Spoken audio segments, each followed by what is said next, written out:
हाँ, तो कैसे हैं मेरी बच्चा पार्टी? है ना भाई? मैं आपका दोस्त, आपका मित्र, है ना, आपका समझिए भाई, सब कुछ आपका। आपके साथ आपकी 12th इकोनॉमिक्स की जंग का एक और नया चैप्टर आज लाया हूं। और ये चैप्टर हमारी बुक का क्लास 12 का चैप्टर 16 होने वाला है। चैप्टर है फिस्कल पॉलिसी, है ना। चैप्टर को स्टार्ट करने से पहले मैं आपको मन में ही क्लियर कर देता हूँ, ये वर्ड फिस्कल का मतलब क्या होता है। वर्ड फिस्कल का मतलब क्या होता है ना। अगर आपको आता है तो बहुत अच्छी बात, अगर आता है तो वीडियो पॉज करके पहले कमेंट में लिख के बताएं फिस्कल वर्ड का मतलब क्या होता है, फिस्कल पॉलिसी का मतलब क्या होता है। ठीक। और जिनको नहीं मालूम है उनके लिए देखो, मान लो हमारी कंट्री है इंडिया, हमारी कंट्री है इंडिया। इस कंट्री इंडिया को भाई मैनेज करना पड़ता है, ऐसे ही नहीं देश चल जाता है ना। देश चलाने के लिए एक मैनेजमेंट चाहिए, एक मैनेजमेंट चाहिए। उस मैनेजमेंट को मतलब उसको मैनेज करने के लिए दो डिपार्टमेंट्स चाहिए, है ना। ये जो मैनेजमेंट है मोस्टली दो डिपार्टमेंट्स के द्वारा होता है। एक डिपार्टमेंट को हम लोग सेंट्रल बैंक कहते हैं, सेंट्रल बैंक हमारे देश को मैनेज करता है। और दूसरा गवर्नमेंट भी अलग अलग तरीके से हमारे देश को मैनेज कर सकती है। ठीक। जब सेंट्रल बैंक मैनेज करती है तो जो पॉलिसी सेंट्रल बैंक यूज करती है उस पॉलिसी को हम लोग कहते हैं मॉनेटरी पॉलिसी। उस पॉलिसी को हम लोग कहते हैं मॉनेटरी पॉलिसी।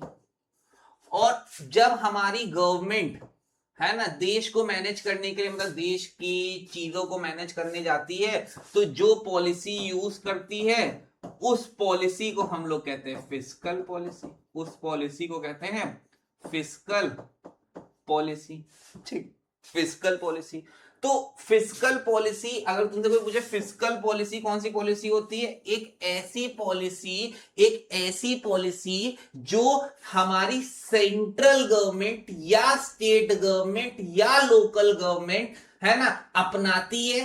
किसको मैनेज करने के लिए? हमारी कंट्री को मैनेज करने के लिए। उस तरह की पॉलिसी को फिस्कल पॉलिसी कहते हैं, है ना। जो भी पॉलिसी कोई भी government, may it be central, may it be state और may it be any local government, है ना, लोकल जो भी पॉलिसी लगाती है उसको हम लोग फिस्कल पॉलिसी कहते हैं। लेकिन अगर यही पॉलिसी, यही मैनेजमेंट अगर सेंट्रल बैंक अपने हाथों में ले ले, ठीक, हमारा सेंट्रल बैंक का नाम आरबीआई, ठीक, वो अगर अपने हाथों में ले ले तो उसको हम लोग मॉनेटरी पॉलिसी कहेंगे। ठीक, उसको हम लोग मॉनेटरी पॉलिसी कहेंगे।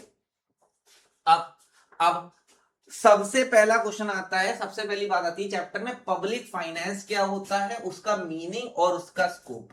तो सबसे पहली बात आती है पब्लिक फाइनेंस। तो पब्लिक फाइनेंस कहां से इकट्ठा करती है, तो वही बातें हैं पब्लिक फाइनेंस। देखो क्या लिखा है, public finance is the branch of knowledge which is concern with the income and expenditure of public, है ना। इनकम एंड एक्सपेंडिचर किसका? पब्लिक का। पब्लिक फाइनेंस वो ब्रांच ऑफ नॉलेज है जो किससे डील करती है? इनकम और एक्सपेंडिचर किसका? पब्लिक का। Income and expenditure of public. ठीक। ठीक। अब बात आती है मीनिंग, इंस्ट्रूमेंट्स कौन कौन से यूज होते हैं फिस्कल पॉलिसी। तो मैंने आपसे बोला फिस्कल पॉलिसी वो पॉलिसी होती है जो सेंट्रल गवर्नमेंट या स्टेट गवर्नमेंट या कोई लोकल गवर्नमेंट यूज करे। ठीक। तो अब उस फिस्कल पॉलिसी, वो गवर्नमेंट जो पॉलिसी लगा रही है उसको लगाने के लिए कौन कौन से इंस्ट्रूमेंट, जैसे मॉनेटरी पॉलिसी, अगर हम लोग पिछले चैप्टर पढ़ के आए हैं, है ना, मनी एंड बैंकिंग वाले चैप्टर में, तो हम लोग ने वहां पे ये देखा था कि जब आरबीआई कोई इंस्ट्रूमेंट यूज करती है, कोई पॉलिसी यूज करती है, तो उसके इंस्ट्रूमेंट्स दो टूल्स यूज करती है या दो इंस्ट्रूमेंट्स यूज करती है। एक को हम लोग कहते हैं क्वालिटेटिव टूल्स और एक को कहते हैं क्वांटिटेटिव टूल्स, है ना। लेकिन यही जब गवर्नमेंट यूज कर रही है तो उन टूल्स को, उन इंस्ट्रूमेंट्स को हम लोग क्या कहते हैं वही देखते हैं। तो सबसे पहले तो फिस्कल पॉलिसी क्या है? Fiscal policy is defined as the policy under which the government uses the instruments of, देखो अब इंस्ट्रूमेंट के नाम, सबसे पहला इंस्ट्रूमेंट टैक्सेशन, पहला इंस्ट्रूमेंट टैक्सेशन। दूसरा पब्लिक एक्सपेंडिचर, दूसरा इंस्ट्रूमेंट कौन सा हो जाएगा? Public expenditure. और तीसरा पब्लिक बोरोइंग, ये तीन इंस्ट्रूमेंट्स को यूज करके वेरियस एक्टिविटीज को अचीव करती है कि इकोनॉमी स्मूथ रन कर पाए। ठीक, तो फिस्कल पॉलिसी क्या है? ये वो पॉलिसी है जिसके अंडर गवर्नमेंट कुछ इंस्ट्रूमेंट जैसे taxation, public expenditure, public boring, ये तीन नाम याद रखिएगा इंस्ट्रूमेंट के नाम पे। कौन कौन से? Taxation, public expenditure, public borings, इनको यूज करके वो अचीव करती है वेरियस एक्टिविटीज को जो हमारी इकोनॉमिक पॉलिसी को रन करने के लिए जरूरी है। ठीक, तो फिस्कल पॉलिसी क्या होता है और कौन से इंस्ट्रूमेंट है? तीन इंस्ट्रूमेंट है। पहला टैक्सेशन, दूसरा पब्लिक एक्सपेंडिचर, तीसरा पब्लिक बोरोइंग्स। ठीक भाई, मैं यहाँ स्लाइड रीड करने नहीं आया हूं, मैं आपको स्कूल टीचर की तरह या उसकी तरह मैं आपको रीड करके समझाने नहीं आया हूं, मैं आपको सिर्फ समझा रहा हूं। रीड करना स्लाइड और आपको अपनी बुक रीड करना वो आपका काम है। ठीक है, ठीक है। यहां से पहले तीन टूल्स के नाम याद रख लो, है ना। और फिस्कल पॉलिसी क्या है? Fiscal policy is the policy adopted by any government, may it be centre, may it be state और any local government which uses the instruments like taxation, public spending and public borrowings, public spending and public borrowing to achieve the various goals of the economic policy, of the economic policy। Definition याद हो गई, instruments के नाम याद हो गए। ठीक है, ठीक है। अब पब्लिक, जो हमारा ये जो पब्लिक है, जो सरकार है ना, जब इसको फिस्कल पॉलिसी लगानी है तो इसके लिए इसके पास कुछ पैसा होना चाहिए। ऐसे ही नहीं भाई, टैक्स ऐसे ही नहीं वो मतलब चीजें लगा पाएगी, मैनेजमेंट कर पाएगी। भाई कोई भी चीज तुमको मैनेज करनी, जैसे तुमको अगर मेरे को फॉर एग्जांपल मेरे को तुम ही लोग को अगर मैनेज करना है, इसी कोचिंग को अगर मैनेज करना है, हमारी क्लासेस को मैनेज करना है, तो उसके लिए मेरे को एक इंफ्रास्ट्रक्चर सेटअप देना पड़ेगा। तो उसके लिए मेरे पास पैसा होना चाहिए, है ना, उसके लिए मेरे पास पैसा होना चाहिए। तो क्या क्या सोर्सेज हैं सरकार के पास रेवेन्यू इकट्ठा करने के? तो वही देखो बात हो रही है, पब्लिक का revenue and it's sources, public का रेवेन्यू एंड इट्स सोर्सेज। तो देखो क्या क्या सोर्सेज है। Income of the government from all it's sources is called public revenue. सबसे पहली बात आती है डिफाइन पब्लिक रेवेन्यू। तो जो जहां जहां से भी सरकार इनकम कमाती है, income of the government from all it's sources is called public revenue. ठीक, अब ये जो रेवेन्यू है ये कैसे कैसे आ सकता है? There are mainly three instrument of fiscal policy. ठीक, पब्लिक रेवेन्यू, ठीक, जो इनकम होती है गवर्नमेंट की जहां जहां से भी, उसको हम लोग क्या कहते हैं? पब्लिक रेवेन्यू कहते हैं। अब फिस्कल पॉलिसी के तीन इंस्ट्रूमेंट हैं। सबसे पहला इंस्ट्रूमेंट है टैक्सेशन।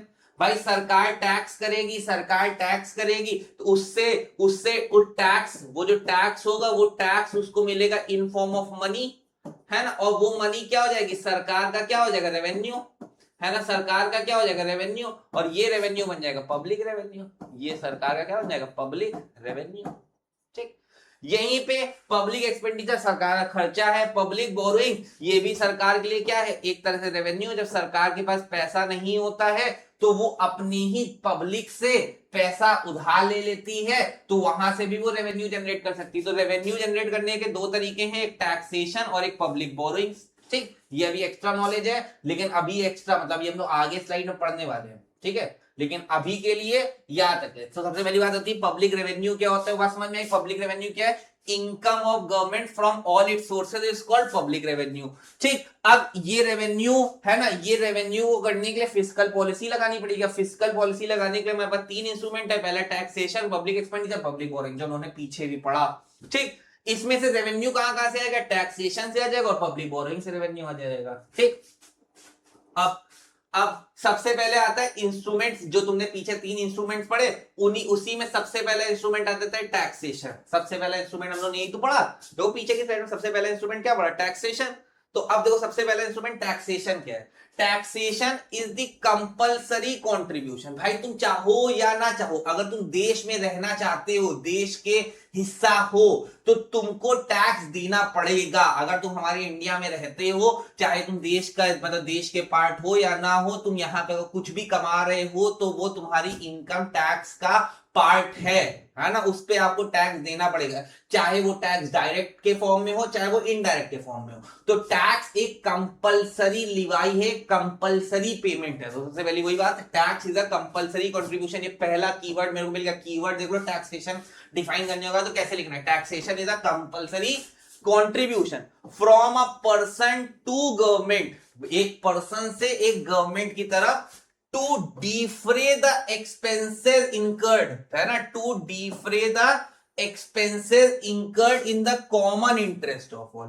ठीक, टैक्सेशन क्या है, टैक्सेशन एक कंपलसरी पेमेंट है, किससे, एक पर्सन से गवर्नमेंट के लिए, कि गवर्नमेंट क्या कर सके, गवर्नमेंट एक्सपेंसेस इंकर कर सके कॉमन इंटरेस्ट में, जो सबके लिए फायदेमंद हो, जब जो सबके लिए फायदेमंद हो, common interest of all, without reference to any special benefit conferred, है ना, बिना किसी स्पेशल बेनिफिट किसी को प्रोवाइड किए हुए। ऐसा नहीं, सरकार जो करती है ना वो किसी के लिए स्पेशल बेनिफिट नहीं रखता है ना, वो सबके लिए इक्वल बेनिफिट रखता है। ठीक, तो टैक्सेशन के कंपलसरी कंट्रीब्यूशन है एक पर्सन से गवर्नमेंट की तरफ, ठीक, कि वो एक्सपेंस इंकर कर सके सबके कॉमन इंटरेस्ट के लिए, without any reference to special benefit conferred. ठीक, डेफिनेशन याद होगी टैक्सेशन की। अब ये जो टैक्सेशन है इसका नेचर कैसे होता है सर, तो सर ये इसके दो नेचर है, एक ये कंपलसरी कंट्रीब्यूशन है और इसके लिए पर्सनल ऑब्लिगेशन भाई है, जिस पे टैक्स लगा है, जैसे राम पे टैक्स लगा है, राम पे टैक्स लगा है तो ये राम की पर्सनल ऑब्लिगेशन है, ये किसी और की पर्सनल ऑब्लिगेशन नहीं है। टैक्सेशन क्या है, एक पर्सनल ऑब्लिगेशन, जिस पे लगा है वो उसी इंसान की पर्सनल ऑब्लिगेशन है। ठीक, और ये एक कंपलसरी पेमेंट है। ठीक, टैक्सेशन क्या है, टैक्सेशन एक कंपलसरी कंट्रीब्यूशन है जो हम चाहे या ना चाहे हमको सरकार को देना ही पड़ता है, कि वो डिफ्रे कर सके सारे एक्सपेंडिचर्स इस तरह से कि वो सबके लिए कॉमन इंटरेस्ट के हों, है ना, और ये किसी को स्पेशल बेनिफिट प्रोवाइड ना करते हो, मतलब किसी को स्पेशल बेनिफिट प्रोवाइड करने के लिए ना किए जा रहे हैं। ठीक, फिर अब कितने तरीके के टैक्सेस होते हैं, तो मोस्टली तो आप दो तरीके के पढ़ते हैं, एक डायरेक्ट टैक्स और एक इनडायरेक्ट टैक्स। डायरेक्ट टैक्स सबसे पहले बात आती है डायरेक्ट टैक्स। डायरेक्ट टैक्स वो टैक्स होता है जिसका impact and incidence is on same person. मैंने क्या बोला, मैंने आपसे बोला डायरेक्ट टैक्स कौन सा टैक्स होता है, डायरेक्ट टैक्स वो टैक्स होता है जिसका इंपैक्ट और इंसिडेंस दोनों सेम इंसान पे पड़ रहा हो। जैसे अगर राम का नाम आया टैक्स पे तो राम पे इंपैक्ट हुआ, राम इंपैक्ट हुआ। ठीक, अब राम पे टैक्स लगा और पे भी राम ने ही किया, पे भी राम ने ही किया। ठीक, तो इसका इंसिडेंस भी किस पे है, इंसिडेंस भी किसने पे किया, तो राम ने ही पे किया, तो ये कैसा टैक्स हो गया, डायरेक्ट टैक्स हो गया, डायरेक्ट टैक्स हो गया। इसका एग्जांपल क्या हो सकता है, इसका एग्जांपल हो सकता है income tax. Income tax, Ram की इनकम पे टैक्स लगा तो पे भी कौन करेगा, राम ही करेगा, तो जिसका इंपैक्ट और इंसिडेंस दोनों एक ही इंसान पे हो।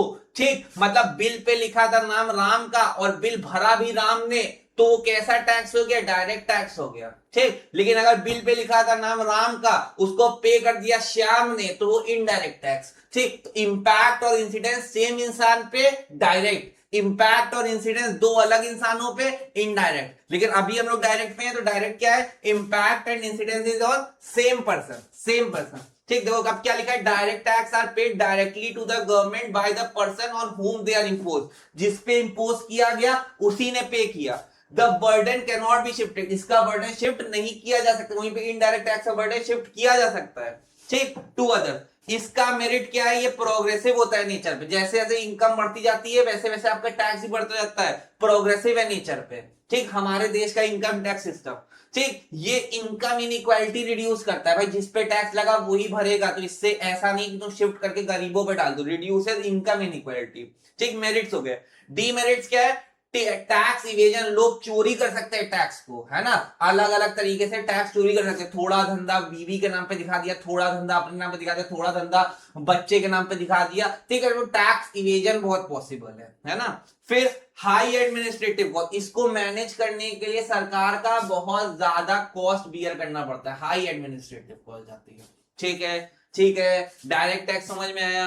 अब आ जाते हैं अगले उस पे, इसको हम लोग कहते हैं इनडायरेक्ट टैक्स। इसको हम लोग क्या कहते हैं, इसको हम लोग कहते हैं इनडायरेक्ट टैक्स। शायद थोड़ा सा कट रहा है, एक मिनट, है ना, हाँ शायद। अब आ जाते हैं इनडायरेक्ट टैक्स पे। इनडायरेक्ट टैक्स क्या होता है? इनडायरेक्ट टैक्स अभी मैंने बताया, जिसका इंपैक्ट एंड इंसिडेंस, दोनों वर्ड याद कर लो, कीवर्ड है impact and incidence, are on two different persons, दो अलग अलग लोगों पे इंपैक्ट और इंसिडेंस आ रहा है ना, दो अलग अलग लोगों पे इंपैक्ट और इंसिडेंस आ रहा है, उस तरह के टैक्स। इनडायरेक्ट टैक्स जैसे आज की डेट पे जीएसटी लगा मैकडोनल्ड्स पे, लेकिन जब तुमने मैकडी का बर्गर खाया तो उसने उस बर्डन को शिफ्ट कर दिया आप पे, वो आपसे अब टैक्स वसूलेगा, है ना, और इन आपके ही मतलब आपसे लिया, जनरल पब्लिक से लिया, मैकडी ने टैक्स, और ये मैकडी टैक्स इसको भर देगी, गवर्नमेंट को भर देगी। तो ये कैसा हो गया? इनडायरेक्ट टैक्स हो गया। लगा किस पे? मैकडी पे,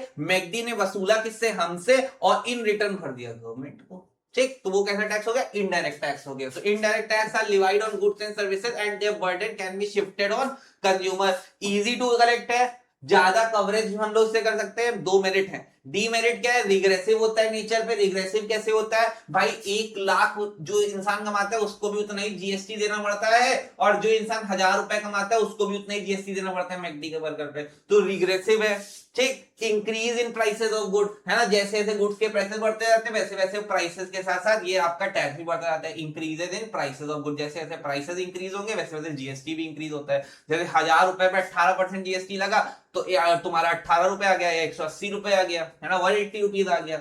लेकिन यहीं पे 1 लाख पे लगेगा तो उतना ही ज्यादा जीएसटी। तो इंक्रीजेज प्राइसेस ऑफ गुड, है ना, इससे प्राइसेस बढ़ जाते हैं भाई। 1000 रुपए पे लगा 180, तो इससे क्या हो गया? 1180, इससे प्राइस महंगा हो गया। इंक्रीजेज प्राइसेस ऑफ गुड, है ना, तो ये भी एक डीमेरिट है, ठीक।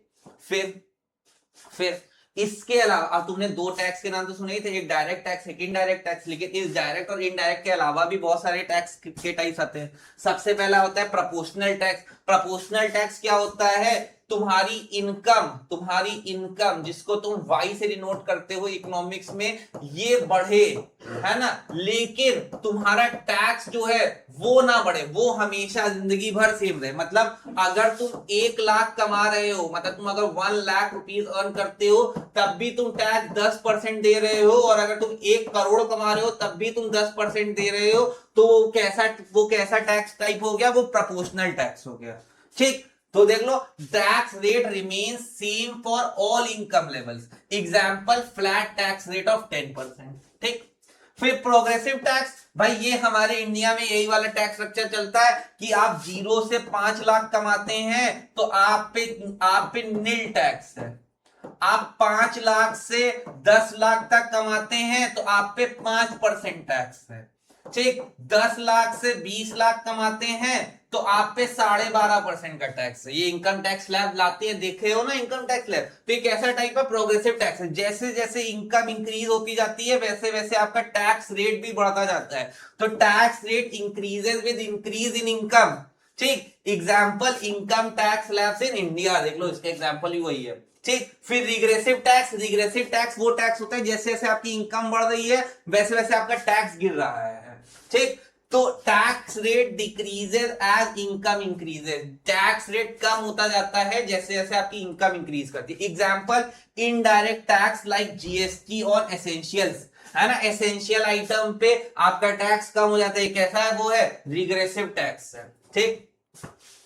फिर अगला टाइप आता है जो कहते हैं डिग्रेसिव टैक्स। ये डिग्रेसिव टैक्स जो है ना वो प्रोग्रेसिव और रिग्रेसिव का मिक्सचर है। डिग्रेसिव क्या है? Mixture of progressive and regressive tax. बहुत इंपॉर्टेंट लाइन है, it lies between progressive and regressive taxation.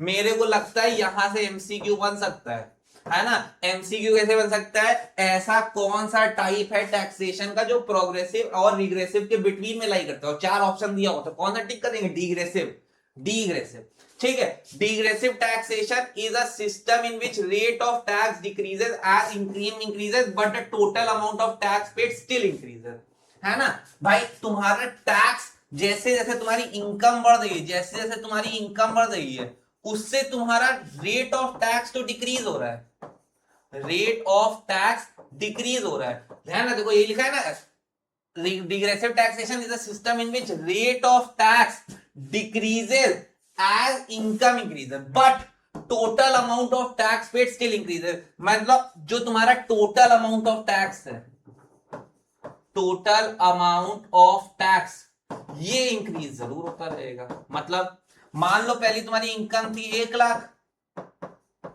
है ना, तुम टैक्स भरते थे 5%, है ना, और तुम्हारा टैक्स जाता था 500 रुपए, तुम्हारा टैक्स जाता था 500 रुपए।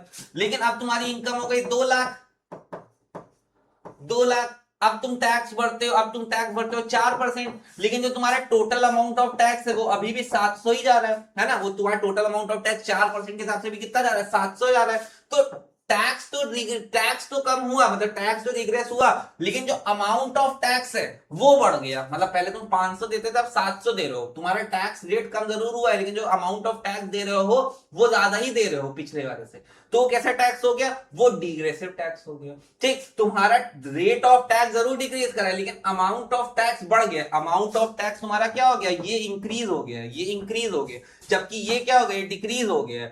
ठीक है, इनकम बढ़ने से। तो ये कैसा टैक्स टाइप हो गया, डिग्रेसिव टैक्स हो गया।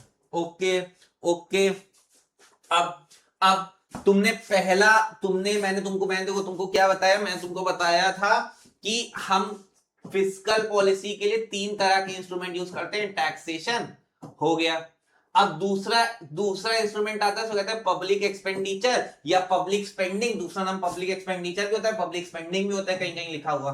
तो पब्लिक एक्सपेंडिचर देखो क्या होता है, public expenditure refers to the expenses incurred by public authorities. वो एक्सपेंडिचर जो पब्लिक अथॉरिटीज करती हैं, जैसे सेंट्रल गवर्नमेंट, स्टेट गवर्नमेंट या कोई भी local body, for its own maintenance as also for meeting the collective needs of the citizen and for promoting and for लिखा है and for promoting their economic and social welfare। तो ऐसे खर्चे जो कोई भी पब्लिक अथॉरिटी करे, चाहे वो सेंट्रल की हो, चाहे वो स्टेट की हो, चाहे लोकल की हो, ठीक है, अपने मेंटेनेंस के लिए या कॉमन इंटरेस्ट लोगों के लिए, है ना, मतलब लोगों के कॉमन इंटरेस्ट के लिए। ठीक है, किसके कॉमन इंटरेस्ट ऑफ सिटीजन, है ना, जिससे इकोनॉमिक और सोशल वेलफेयर हो सके, उस तरह के खर्चे को हम लोग पब्लिक एक्सपेंडिचर कहते हैं।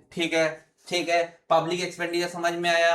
अब क्या इंपॉर्टेंस ऑफ पब्लिक एक्सपेंडिचर और उसके इफेक्ट। ठीक, तो सबसे पहला इंपॉर्टेंस, सबसे पहला इफेक्ट पड़ता है पब्लिक एक्सपेंडिचर का प्रोडक्शन पे। क्या इफेक्ट पड़ रहा है प्रोडक्शन पे, effect of public expenditure on production. ठीक, जब भी पब्लिक एक्सपेंडिचर होगा, उससे क्या इंक्रीज होगी, प्रोडक्टिव कैपेसिटी। उससे क्या इंक्रीज होगी, हमारे देश की प्रोडक्टिव कैपेसिटी, सबसे पहली बात। ठीक है, उससे क्या जनरेट होगा, प्रोडक्टिव कैपेसिटी। भाई पहले हमारे पास कम मशीनरीज, कम चीजें थी। ठीक, जब सरकार और उस चीज पे ध्यान देना चालू हुई, तो उससे और जनरेट हुई पावर, है ना, उससे हमारी प्रोडक्टिव कैपेसिटी और बढ़ गई। ठीक, तो increase in productive capacity. Government spending on infrastructure जैसे road, railway, power, irrigation increases the productive efficiency of the economy. सरकार पहले कम ध्यान दे रही थी किन किन चीजों पे, रोड पे, रेलवे पे। यहां से सामान जाने पहले 2-2 दिन लगते थे, है ना। कोई भी सामान, फॉर एग्जांपल मेरे को लखनऊ मंगाना है, कहां से, दुबई से, या कहीं हमारे इंडिया के किसी कोने से, साउथ वाउथ से, तो भाई 2-2 दिन, 3-3 दिन लग रहे हैं। ठीक, तो अब हमने रेलवे पे, रोड्स पे, इन सब पे ध्यान दिया।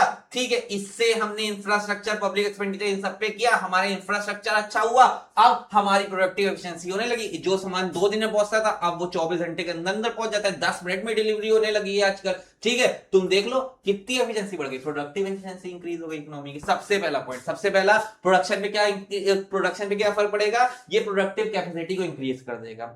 फिर growth of industrial and agriculture production. भाई सरकार अगर खर्चा करेगी तो सरकार किस पे ध्यान देगी, हमारे तीनों सेक्टर पे ध्यान देगी, चाहे वो एग्रीकल्चर सेक्टर हो, चाहे वो तुम्हारा टर्शरी सेक्टर हो, चाहे वो तुम्हारा सेकेंडरी सेक्टर हो।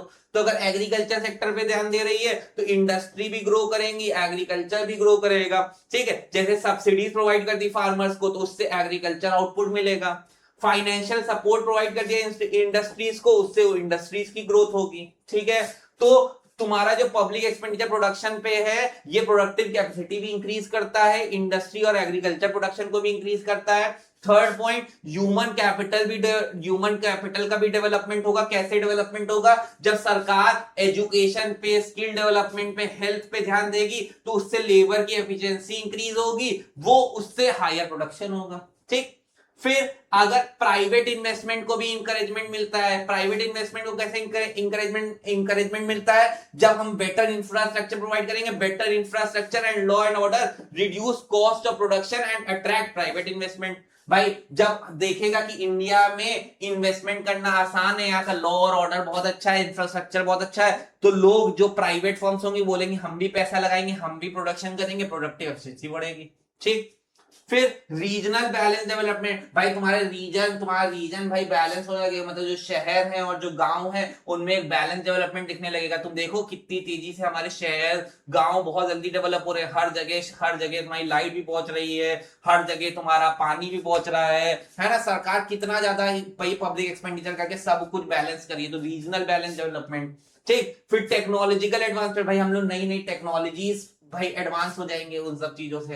देखो पहले हम जैसे टीचर्स बोर्ड पे पढ़ाते थे, वो व्हाइट बोर्ड पे, या व्हाइट बोर्ड से पहले चौक वाली स्लेट प्लेट वाला बोर्ड में पढ़ाते थे, फिर व्हाइट बोर्ड पे आए, आज ये पेन उस पे पढ़ा रहे हैं। थोड़ी देर में शायद और कोई टेक्नोलॉजी आ जाए, शायद वॉल पे ही बोर्ड पेन आ जाएगा, हम लोग उसी पे लिखना चालू कर देंगे, ठीक है। तो टेक्नोलॉजिकल एडवांसमेंट, ठीक। फिर अब दूसरा इफेक्ट क्या आता है, effect of public expenditure on investment, ठीक। ये मेरा दूसरा इफेक्ट है, यार मैं पॉइंट गलत हो गया, दूसरा इफेक्ट। पहला इफेक्ट किस पे था, पहला इफेक्ट था प्रोडक्शन पे, दूसरा इफेक्ट किस पे आ गया, effect of public expenditure on investment. अब अगर सरकार खर्चा ज्यादा कर रही होगी तो इन्वेस्टमेंट में कैसा फर्क पड़ेगा, सबसे पहले तो प्राइवेट इन्वेस्टमेंट इंकरेज होगी, बिल्कुल वही पॉइंट। पब्लिक इन्वेस्टमेंट इंक्रीज हो जाएगी, भाई सरकार खर्चा करिए तो पब्लिक की इन्वेस्टमेंट बढ़ जाएगी, इंक्रीज हो जाएगी। फिर इंप्रूव बिजनेस कॉन्फिडेंस, भाई लोगों का बिजनेस पे थोड़ा ज्यादा मतलब होने लगेगा, क्या कहते हैं, विश्वास आने लगेगा। जैसे सरकार की मिस्टेक देख लो, सरकार बहुत सारे प्रोजेक्ट ला रही है, स्टार्टअप इंडिया, कि भाई कोई भी स्टार्टअप करे हम 3 लाख रुपए तक का फंड प्रोवाइड करेंगे स्टार्टअप करने के लिए, है ना, या 3 करोड़ तक का फंड प्रोवाइड करेंगे स्टार्टअप करने के लिए, ठीक है। तो ये improvement in business confidence, spending on law and order, administration and economic stability improve the investment climate, भाई नई नई इन्वेस्टमेंट आने लगेंगी।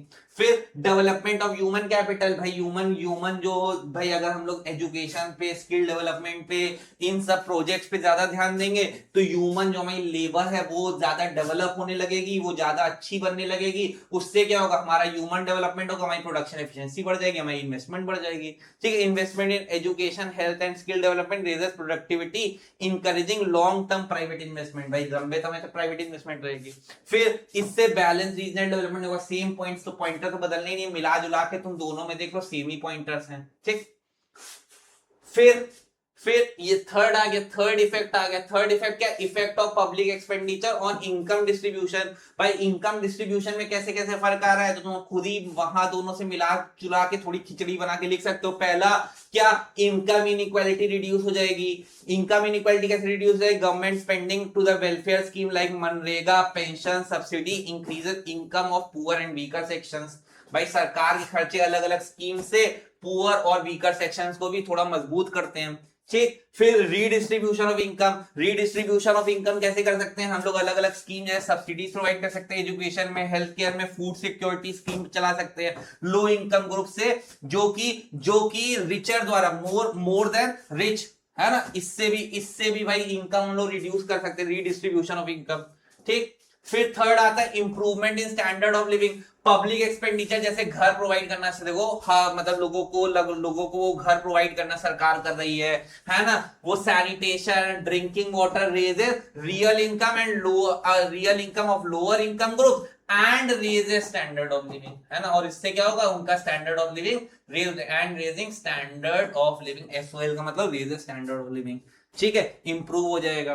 फिर एम्प्लॉयमेंट जनरेशन, भाई एम्प्लॉयमेंट जनरेट होगी जब सरकार खर्चा करेगी, है ना, तो उस खर्चे को मतलब जैसे फॉर एग्जांपल रोड वोड पे खर्चा कर रही है, इंफ्रास्ट्रक्चर बना रही है, तो उसको बनाने के लिए उसको क्या चाहिए होगा, लेबर चाहिए होगी, लेबर चाहिए होगी, तो उससे क्या होगा, एम्प्लॉयमेंट जनरेट होगा और लोग हायर करने पड़ेंगे उसको। ठीक, जब ज्यादा लोग हायर करने पड़ेंगे तो ज्यादा एम्प्लॉयमेंट जनरेट होगी। तो spending on public works and infrastructure creates jobs, increasing income of unemployed and under employed peoples. ठीक, फिर रीजनल इक्वालिटी आ जाएगी भाई, रीजनल इक्वालिटी आ जाएगी। ठीक है, ठीक है, अभी तक 3 इफेक्ट समझ में, कौन कौन से 3 इफेक्ट थे। सबसे पहला इफेक्ट हम लोगों ने पढ़ा प्रोडक्शन पे। ठीक, दूसरा इफेक्ट हम लोगों ने पढ़ा इन्वेस्टमेंट पे, तीसरा हम लोगों ने पढ़ा इनकम डिस्ट्रीब्यूशन पे। ठीक, तीनों में कुछ नहीं है, मिला जुला के सब में सेम ही पॉइंट है, लगभग 5-5 पॉइंटर हमको याद करने पड़ेंगे। ये समझो, ये समझो तुम्हारा थोड़ा वो लेंथी वाला आंसर हो जाएगा, 2-2 4-4 पॉइंट याद कर लो, सब में सेम ही पॉइंट ऑलमोस्ट आ रहे हैं। ठीक, अब मेन आता है चौथा, public expenditure and economic stability. Public expenditure and economic stability. अब इसके लिए, है ना, अब इसके लिए मैं ये वाली स्लाइड ले लेता हूं, public expenditure and economic stability. उस पॉइंट को समझाने के लिए देखो मैं एक ब्लैंक पेज पे आ जाता हूं। जैसे मान लो हमारी कंट्री में चल रही है इन्फ्लेशन, हमारी कंट्री में क्या चल रही है, इन्फ्लेशन चल रही है। इन्फ्लेशन यानी महंगाई चल रही है, महंगाई क्यों आई होगी भाई, रीजन अगर तुमसे सोचा जाए, तुमसे बोला जाए इन्फ्लेशन क्यों आया होगा, तो इन्फ्लेशन क्यों आया होगा, तो इन्फ्लेशन क्यों आया होगा, उसका रीजन होगा लोगों के पास इनकम ज्यादा होगी, लोगों के पास इनकम ज्यादा होगी, तो वो डिमांड, इनकम उनके पास क्या होगी, ज्यादा रही होगी, तो इनकम ज्यादा रही होगी, तो वो उस ज्यादा हुई इनकम से वो डिमांड ज्यादा कर रहे होंगे। जब डिमांड ज्यादा कर रहे होंगे तो उससे क्या होगा, उससे उसके प्राइसेस बढ़ जाएंगे, उस सामान के प्राइसेस बढ़ जाएंगे। जब प्राइसेस बढ़ जाएंगे तो इन्फ्लेशन आ जाएगा। सरकार क्या करेगी, सरकार क्या करेगी, अब सरकार आ गई सिचुएशन में, हमारी बिजनेस साइकिल कौन सी सिचुएशन चली गई, इन्फ्लेशन में चली गई। अब सरकार क्या करेगी इस इन्फ्लेशन से मीट करने के लिए, व्हाट गवर्नमेंट विल डू। अब गवर्नमेंट क्या करेगी इस इन्फ्लेशन को कम करने के लिए, ठीक, सरकार क्या करेगी, अब सरकार को अगर इन्फ्लेशन को कम करना है तो क्या करेगी, तो देखो सरकार क्या करेगी, रेड कलर से लिखूंगा, देखना सरकार का इफेक्ट। अब सरकार क्या करेगी, गवर्नमेंट क्या करेगी, गवर्नमेंट जैसे ही सिचुएशन में आई, तुरंत गवर्नमेंट ने दिमाग लगाया कि लोगों के पास पैसा ज्यादा है, तो पैसा खींच लो। पैसा कैसे खींच सकते हैं, हम लोग टैक्स बढ़ा देंगे, टैक्सेशन इंक्रीज कर देंगे, टैक्सेशन बढ़ा देंगे, इनकम खींच ली।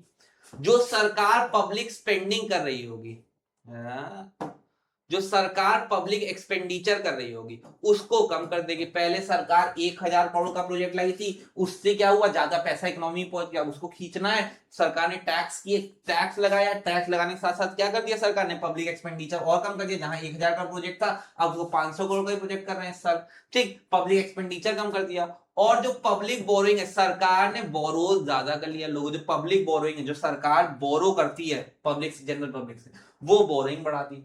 ये 3 स्टेप लगा दिया, इन्फ्लेशन कंट्रोल हो गया। या तो टैक्सेशन बढ़ा दिया, पब्लिक एक्सपेंडिचर कम कर दिया, या तो पब्लिक की बोरिंग। भाई सरकार ने पब्लिक से, जनरल पब्लिक से ही बोरो कर लिया, उनका पैसा जब सरकार ने ले लिया, सरकार के पास ज्यादा पैसा पहुंच गया, इनकम कम हो गई, डिमांड कम हो गई, इनकम कम हुई, तुरंत ही इनकम कम हुई, डिमांड कम हुई, तुरंत प्राइसेस आ गए नॉर्मल आ गए, इन्फ्लेशन हट गया, हम लोग नॉर्मल इकोनॉमी, हमारी नॉर्मल पोजीशन पे आ गई, ठीक, और हमारी इकोनॉमी कैसी आ गई, नॉर्मल पोजीशन पे आ गई, ठीक।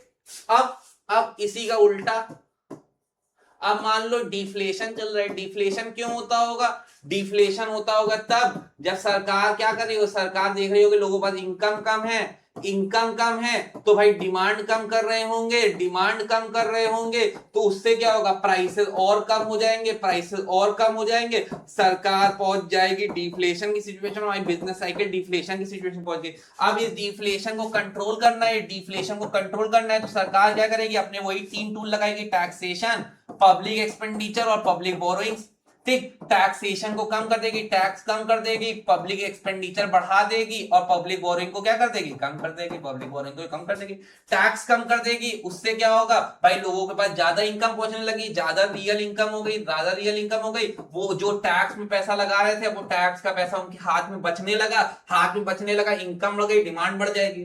ठीक, पब्लिक एक्सपेंडिचर ज्यादा करेंगे, लोगों के पास ज्यादा पैसा पहुंचने लगेगा, है ना, ज्यादा लोग इंप्लॉयड होने लगेंगे, ज्यादा पैसा पहुंचने लगेगा, डिमांड बढ़ जाएगी, डिमांड बढ़ जाएगी, प्राइसेस बढ़ने लगेंगे, वापस जब लोग डिफ्लेशन से बाहर निकल आएंगे। ठीक, पब्लिक बोरिंग कम कर देंगे। ठीक है, ठीक है, ये दोनों सिचुएशन समझ में आई। अब देखो मैंने यही लिख रखा है यहाँ पे, मैंने यहाँ पे यही लिख रखा है, ये चौथा इफेक्ट है, मैंने यही लिखा है। Economic instability is a characteristic feature of free market economies. These economies have been suffering from business cycle characterised by alternating periods of boom and depression. During the period of depression the government is expected to raise its expenditure, increases in public expenditure largely in the form of direct public investment on massive scale and will aid directly aggregate demand in the economy and thereby result in the economic output of the employment. And during the period of inflation, है ना, during the period of boom लिख लो यहाँ पे, vice versa situation, during the period of boom vice versa situation. जो मैंने वहां पे inflation deflation समझाया वही देखो यहाँ पे लिखा हुआ है, डिप्रेशन और किसमें, बूम के उसमें। समझ में आया। ठीक है, ये हो गए चार इफेक्ट। ठीक, मैंने फिर देखो, मैं फिर याद दिला दूं, मैं तीन तरह के, हमने तीन इंस्ट्रूमेंट पढ़े। पहला टैक्सेशन देख लिया, फिर पब्लिक एक्सपेंडिचर और उसके इफेक्ट्स देख लिए। बहुत इंपॉर्टेंट, सबसे इंपॉर्टेंट, यहां से क्वेश्चन बनेगा, याद रखना इंपॉर्टेंट। अब अगला आता है पब्लिक डेट। अब अगला आता है पब्लिक डेट, जिसे तुम पब्लिक बोरोइंग भी कहते हो, ठीक। अब पब्लिक डेट या पब्लिक बोरोइंग की बारे में बात करते हैं। तो पब्लिक डेट क्या है? Public debt is the debt which government owes, जो गवर्नमेंट ओ करती है टू इट्स सब्जेक्ट्स और the nationals of the other countries. देखो, जो सरकार ने डेट ले रखा है खुद के लोगों से, मतलब खुद के जनरल पब्लिक से या किसी और कंट्री के नेशनल से, ठीक, उसको हम लोग पब्लिक का डेट कहते हैं। ठीक, फिर इस डेट से निकलने के लिए सरकार क्या क्या टूल्स यूज कर सकती है कि वो पब्लिक डेट को रीपे कर सके। तो मेथड्स ऑफ डेट रिडम्पशन, किस किस तरीके से डेट को रिडीम किया जा सकता है, डेट को खत्म किया जा सकता है। सबसे पहले रेप्यूटेशन ऑफ डेट। रेप्यूटेशन मतलब मना कर देना। मैंने बिल्कुल मुंह पे मना कर दिया, जो करना है, जो उखाड़ना है उखाड़ लो, जो दम है तुम्हारे अंदर, है ना, जो दम है तुम्हारे अंदर आके देख लेना, मैं नहीं दूंगा पैसा। मैंने बिल्कुल मना कर दिया, सरकार ने एकदम मना कर दिया, रिप्यूट कर दिया, मना कर दिया। ठीक, वो एक तरीका है डेट को रिडीम करने का। ठीक है, फिर रिफंड, सरकार पैसा रिफंड कर दे, सरकार क्या कर दे, पैसा रिफंड कर दे, रिफंडिंग। फिर डेट कन्वर्जन। डेट कन्वर्जन में क्या होता है? डेट कन्वर्जन में मैंने मैंने क्या किया, डेट कन्वर्जन मैंने क्या किया, मेरे पास हाई इंटरेस्ट का डेट था, मैंने उसको कन्वर्ट कर दिया, सरकार ने उसको लो इंटरेस्ट डेट में। ठीक, लो इंटरेस्ट डेट में, जैसे पहले मेरे को 10% के हिसाब से भरना था, अब मैं से उसको 5% के हिसाब से भरूंगा। ठीक, तो ये क्या हो गया, डेट कन्वर्जन हो गया, मैंने डेट को कन्वर्ट कर दिया। इस तरह भी डेट रिडीम हो सकता है। फिर बजटरी सरप्लस, अगर कोई बजट में अगर कोई सरप्लस हो जाता है, मतलब सरप्लस कब होगा, जब हमारी रिसिप्ट्स ज्यादा होंगी, किससे, एक्सपेंस से। अगर रिसिप्ट ज्यादा है एक्सपेंस से, तो कोई सरप्लस होता है, उस सरप्लस को मैं निकाल के कहीं और नहीं लगाऊंगा, मैं उससे अपने डेट रिडीम करूंगा, तो बजटरी सरप्लस। फिर टर्मिनेबल एन्युटीज मतलब इंस्टॉलमेंट्स में, मतलब मैंने अगर 1 करोड़ का डेट ले रखा है तो 1 करोड़ को मैंने छोटी सालाना या मंथली या क्वार्टरली इंस्टॉलमेंट्स बनवा ली सरकार ने, कि हम 6 महीने पे आपको 1.5-2 लाख रुपए देते रहेंगे, ठीक है, वो क्या हो गया, टर्मिनेबल एन्युटीज हो गया। सिंकिंग फंड, सिंकिंग फंड ये एक ऐसा फंड है जो सरकार क्रिएट करती है किसी भी चीज को, किसी भी प्री डिटरमाइंड पर्पस के लिए। जैसे मेरे को 1 करोड़ का डेट रिडीम करना था, 1 करोड़ का मैंने डेट ले रखा था, उसको पेमेंट करना था, तो मैंने आज से ये पैसा मेरे को 10 साल बाद लौटाना है, तो आज से ही मैंने एक फंड क्रिएट कर लिया, उस फंड को कहा सिंकिंग फंड। इसमें मैं हर साल अपने अपने फंड में छोटा छोटा पैसा डालता रहूंगा। जैसे फॉर एग्जाम्पल मैं 10-10 लाख रुपए हर साल डालता रहूंगा, 10 साल तक डालूंगा, तुरंत मेरे पास 1 करोड़ रुपए 10 साल बाद इकट्ठा हो जाएंगे, मैं उठा के पेमेंट कर दूंगा। तो मैंने एक फंड क्रिएट कर लिया, उस फंड में मैंने छोटी छोटी इंस्टॉलमेंट्स में, है ना, छोटा छोटा एक फंड में वो पैसा रिजर्व के तौर पे स्टोर करने लगा। ये फंड एक तरह का रिजर्व होता है, इस रिजर्व में मैं पैसा स्टोर करने लगा, है ना। तो उस रिजर्व से एक बार मैंने पेमेंट कर दी, तो कैसा, वो भी उस तरह से भी हम लोग डेट को क्या कर सकते हैं, रिडीम कर सकते हैं। ये भी एक तरीका है तुम्हारे डेट को रिडम्पशन करने का, सिंकिंग फंड।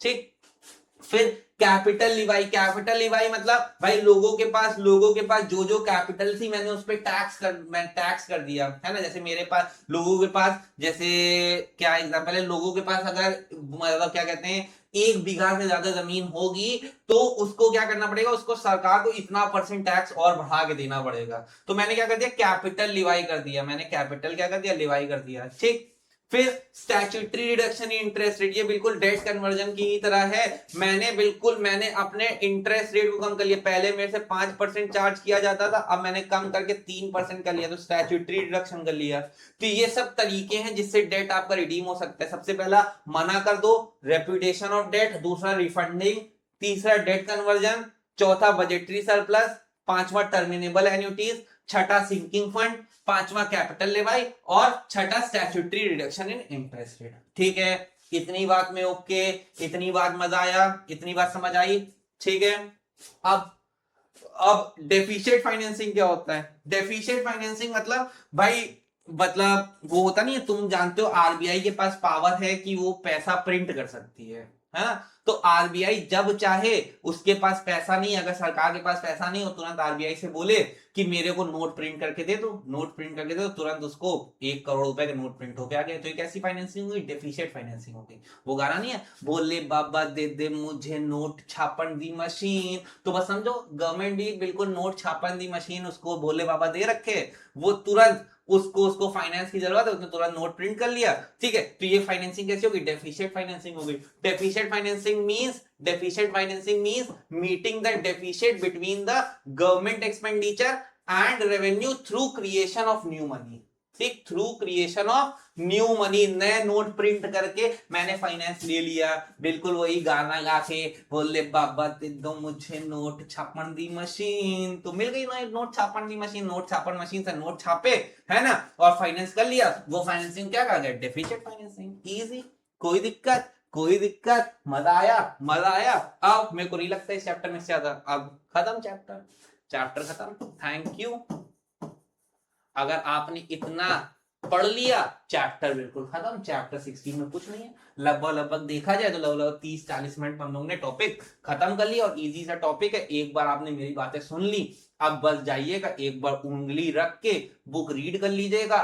अल्लाह पाक कसम, इससे ज्यादा क्वेश्चन आ सकता है, और बहुत इजी क्वेश्चन आते हैं इस टॉपिक से, बहुत ज्यादा सरदर्दी वाला टॉपिक नहीं है। ठीक है, बस आपको सुनना है, मजा लेना है। ठीक, और अगर आपको टॉपिक समझ में आया, मजा आया, तो मिलते हैं आपसे नेक्स्ट वीडियो में। तब तक के लिए टाटा, बाय बाय।